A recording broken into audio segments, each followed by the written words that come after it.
acuerda del horno? Sí, allí era donde hacíamos el pan. Horneábamos para los 24 de diciembre, siempre hacíamos pan y tamales. Y ahí quedó el horno, como estaba repellado de cemento, no, aunque lloviera no le pasaba nada. Quedó bien bonito cuando nos vinimos. Sí.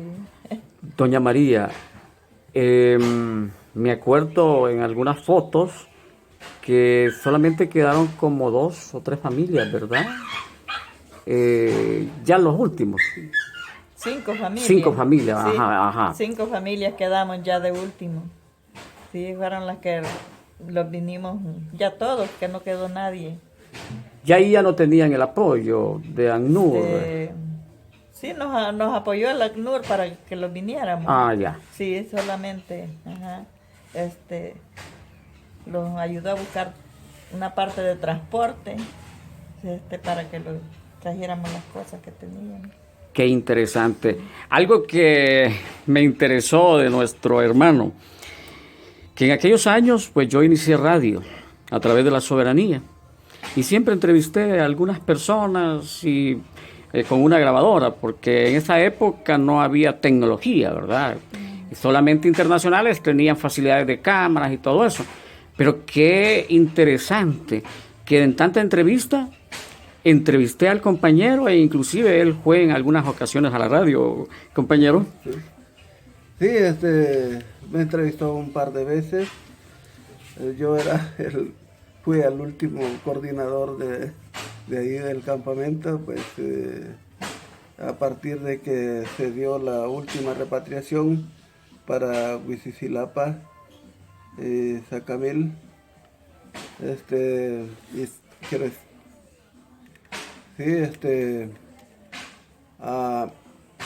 yo quedé de coordinador junto a otros compañeros que ya les dije para dónde se fueron, y pues nos tocaba defender los derechos de los que se quedaban, porque era una cuestión así que buscábamos que de las cosas que tenían, pues si se venían más, se iban a traer más cosas de las que habían ahí, y los que quedábamos también teníamos nuestra parte, y eso lo hacíamos de una forma equitativa, y así fue como hasta el final, pues ya quedaron esas familias, y que pues prácticamente en ese entonces ya estábamos libres, podíamos salir y todo eso, y podíamos ir a San Marcos, y ahí en una de esas ocasiones fue que yo no recuerdo cómo realmente nos comunicamos, pero creo que fue a propósito que o yo o en el caso suyo me buscó, pero la cuestión es que me hizo una entrevista primero y luego después otra ya ahí en San Marcos, y pues siempre me preguntaba por qué no nos veníamos y todas las cosas. Entonces, y pues dábamos nuestra argumentación, sí, y lo que esperábamos del alto comisionado que no nos abandonara hasta que pues tuviéramos una salida. Desgraciadamente ya cuando quedamos 7 familias quedamos al final, porque dos familias, una familia Hernández Leiva, que se fue, que fue de las últimas que fueron a Itamaura. Pero yo, dentro de esas familias que se quedaron de las 150 que decía, se vinieron algunas a lo que es aquí por el lado del ingenio La Cabaña. Se vinieron, ¿sí?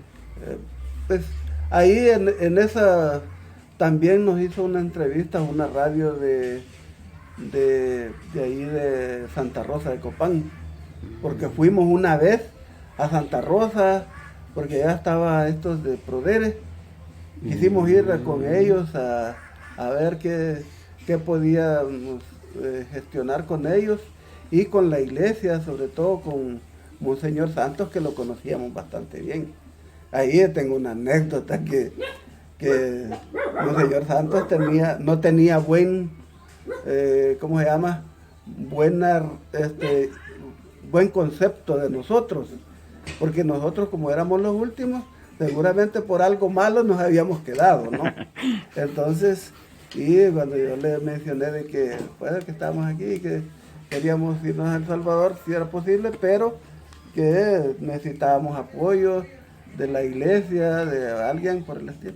Pero me dijo, no, pues fíjate, me dijo que yo te puedo conseguir ahí con los militares camiones para que te vayan a dejar al Puy. Una respuesta que yo, bueno, yo después le entendí, sí, es el concepto que tiene, porque el caso era, ¿no? Y era una de las cosas bastante feas que se daban, ¿va? Porque la gente con el afán de que todos nos viniéramos, ¿va? Porque lo ideal era que todos nos viniéramos a El Salvador, pero no todos estábamos pensando lo mismo, no todos teníamos el mismo pensamiento y algunos decían que sí, otros decían que no, y los que decían que sí se venían, y los que decían que no, seguían allá, al grado de que hasta que quedamos los últimos, y que quedamos con eso, ¿no? Que nos topábamos con ese tipo de situaciones, pero que todo es una historia que ahora la recordamos no con... ¿cómo le diría? Que no nos causa tristeza, pues más bien nos agrada recordarlo porque son de las vivencias que tuvimos al final, donde pues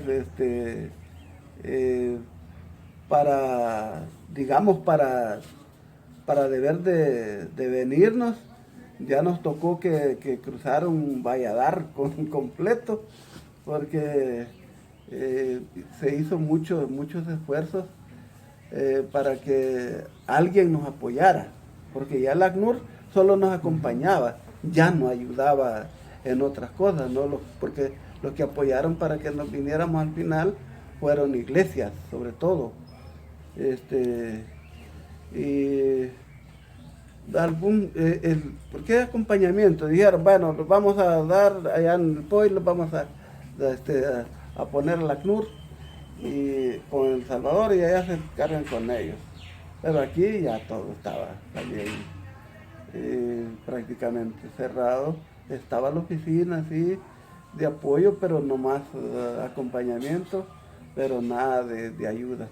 Así es que nosotros nos vinimos sin ayuda acá y hicimos también, como ya nos habíamos quedado allá, igual aquí comenzamos a hacer nuestra vida. Bueno, es decir que el techo que tenemos pues es obra de la familia que estaba aquí antes, que se habían ido para Santa Marta, luego se vinieron para acá, para esta zona, y pues es aquí donde estamos, ¿no?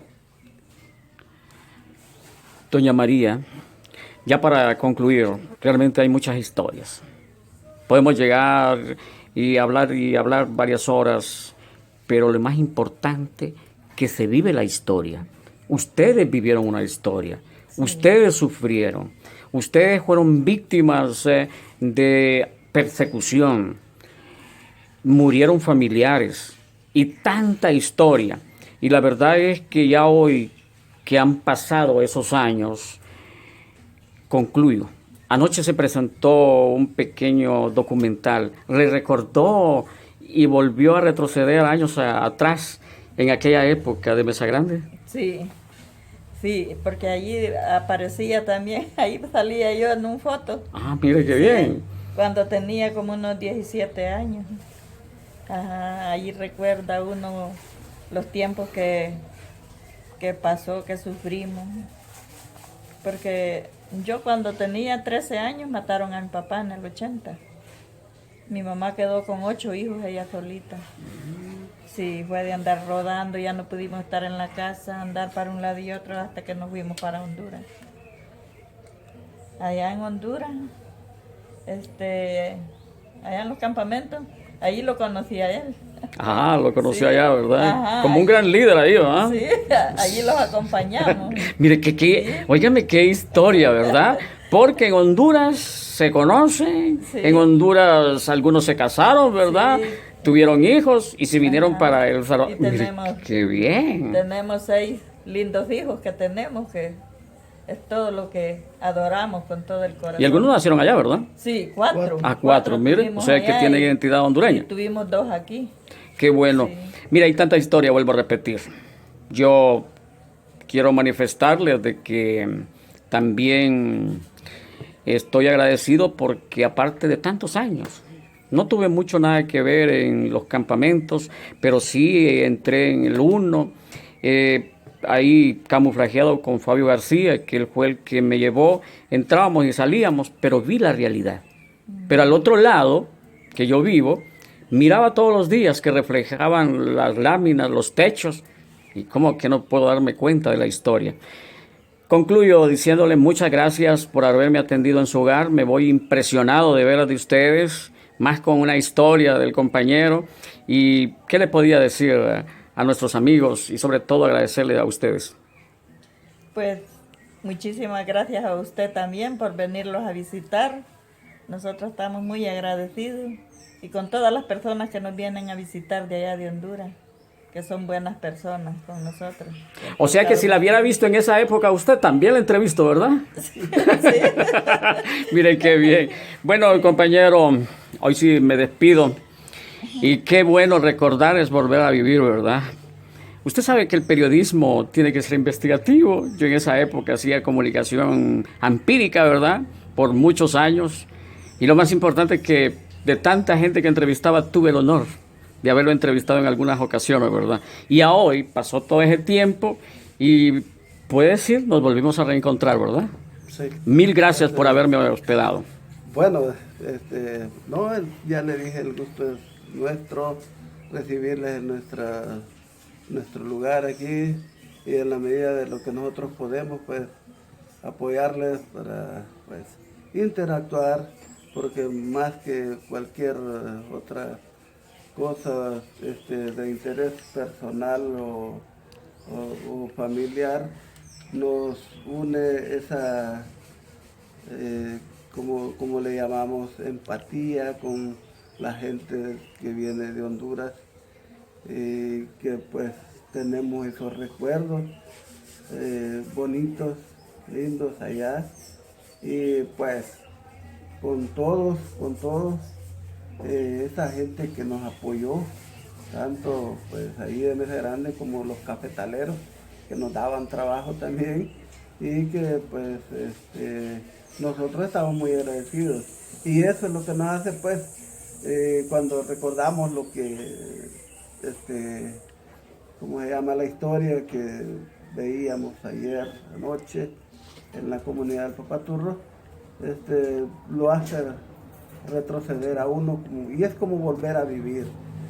Por eso es que es bonito y por eso es que me interesa sobre todo la parte del recuerdo, pero también cómo poder conservar esa hermandad entre pueblos que somos, Honduras y El Salvador, que realmente nos gustaría ver dos países unidos en un solo, de manera que no hayan esas fronteras, que tanto problema para pasar, nosotros para ir a visitar a los amigos allá. Ahora con esto de la pandemia hay una serie de restricciones y situaciones que pues,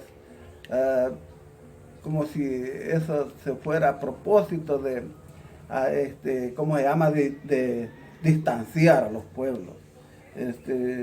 Pero gracias a Dios con estas visitas, nuestro amigo Nahum Teras, podemos acercarnos, podemos mantener esa cercanía entre El Salvador y Honduras, los pueblos sobre todo, que por más que hayan barreras, por más que hayan situaciones difíciles, siempre se mantendrá, espero, hasta llegar a que no existan esas barreras, esas fronteras, o sí las hay, pero que haya un libre tránsito de personas sobre todo, y que podamos visitar a los amigos en Honduras, y ellos que puedan venirnos a visitar acá.